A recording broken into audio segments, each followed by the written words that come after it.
Welcome everybody, my name is Christian and today I'm going to be going over the new Star Wars Canon book, Star Wars Bloodline. For those that have seen any of my previous videos, it's highly likely that I've mentioned Lost Stars. Even though it's considered a young adult novel, I loved it. It was the perfect summary of the original trilogy, plus or minus a year or so, from two new points of view. Please go and watch that video, or better yet, go read or listen Lost Stars. The author of that novel was Claudia Gray, and that was actually her first Star Wars novel, and she did an amazing job. She just released a new book, Bloodlines, which is the one I'm going to be going over today, which is about Senator Leia Organa, or Solo. I'm actually not 100% sure if she was going by her maiden name or not. They always call her either Senator Leia or Princess Leia. But she is a New Republic senator, and it takes place 24 years after the Battle of Endor, 6 years before The Force Awakens. So we're much closer to The Force Awakens than we are to Return of the Jedi. And it really fills in a lot of the missing storylines and gaps that weren't included in The Force Awakens. While I think Lost Stars and Lords of the Sith are still my top two, I really enjoyed this book, and it's probably my third favorite new canon book. Every page is adding new information to the Star Wars canon and answers a lot of questions that people would have had just from watching The Force Awakens without reading the other books, novels, comic books, and all that sort of stuff. It doesn't answer all of them, but it really clears up a lot of the timeline, and which we'll go over at the end in a little bit of a post-spoiler section. So overall, for those that like the character of Princess Leia or want to find more out about her, this is more chock full of canon information and any of the other books. Go read this book. And for those that want to skip ahead and learn some of the canon spoilers, I still recommend that you read this book just because of the new characters that I hope that they bring in to episode 8. This is not going to be a plot summary, but here are just some of the hints of the larger canon that are important. Again, this is spoilers. So, the largest issue is actually what hasn't happened yet. The fall of Ben Solo to Kylo Ren has not occurred. This is only 6 years prior to The Force Awakens, and Ben is still off with Luke at the new Jedi Academy learning about the Force. Leia and Han are apart and traveling on their own, but they're still very much married and romantically linked. Luke and Ben seem fairly isolated, and while it seems like she can send them messages, it's understood that it takes a long time for the messages to reach them, and even longer for them to reply.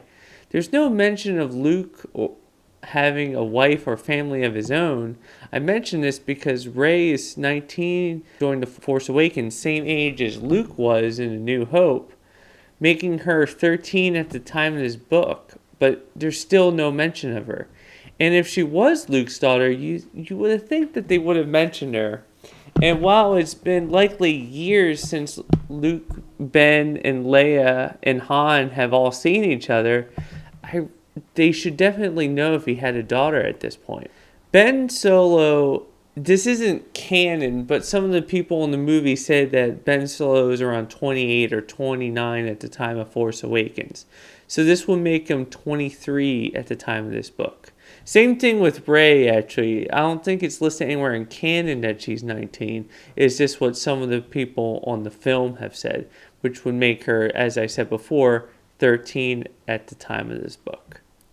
While he hasn't fallen yet, I suspect that the events of this book will likely lead to his fall very soon, and it could have actually caused it, or at the very least accelerated it. More or less, things have actually been peaceful for the New Republic in the last 20 years since the war has ended, most notably with the Battle of Jakku, which happens at the end of Lost Stars. The Imperial military has been defeated, and aspects of them have disappeared, nowhere to be seen, which we learned from The Force Awakens ends up being the New Order. However, the Senate is weak. Without the charismatic and universally beloved Mon Mothma, due to her term expiring, nothing is being done, and corruption both within the Senate and out in the wider galaxy is starting to grow due to the absence of law enforcement. The political situation is broke down to either populists or centralists, which actually very closely mirror the original Constitution of the United States, in which we had the Articles of Confederation, which was, unlike the federal system that we have now, was a much more loose confederation of independent states that had a very few unifying aspects like a national army in treaties and war.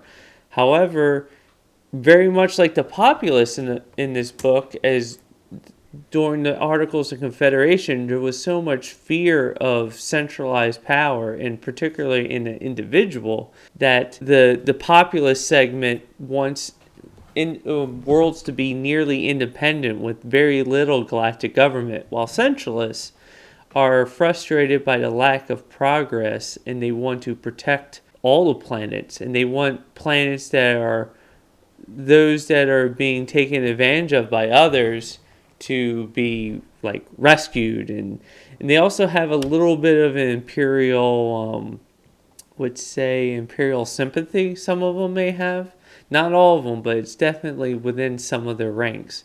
So this political deadlock is very similar to anyone lives in the United States, probably even worse in this book. The New Order does exist at this time, but it's still in hiding, has not revealed itself yet. Luke and Leia's parentage at the beginning of this book is not known, and actually that is one thing that causes a large rift, and what I suspect will be a large part of why Ben falls to the dark side. He was also not aware that his grandfather was Vader. And so, with them being separated from their parents and him being in his 20s and they still not trusting him with this information, I could really see like how it would contribute to his fall. Lando is very much alive and is mentioned, and he has a very brief message.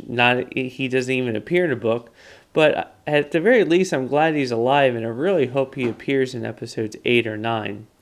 Chewie is living a domestic life on Kashyyyk, and Han is off doing some racing and piloting training on various worlds. So I guess at some point he figured he had done enough of his life debt to get a little bit of a vacation. And I suspect the fall of Ben Solo is what probably would have brought Chewie back into Han's life. And it seems that the Millennium Falcon is already missing by this point. Due to the events of this book, things in the Senate have gotten even worse, and Leia leaves to form the Resistance. And that's all that the wider Star Wars audience needs to know about the canon reveal from this book. But the story of this book itself is worth the read, and I encourage those that have even listened to this spoiler section, please go ahead and read the book as well. Better yet, click on the link in the description and read it that way.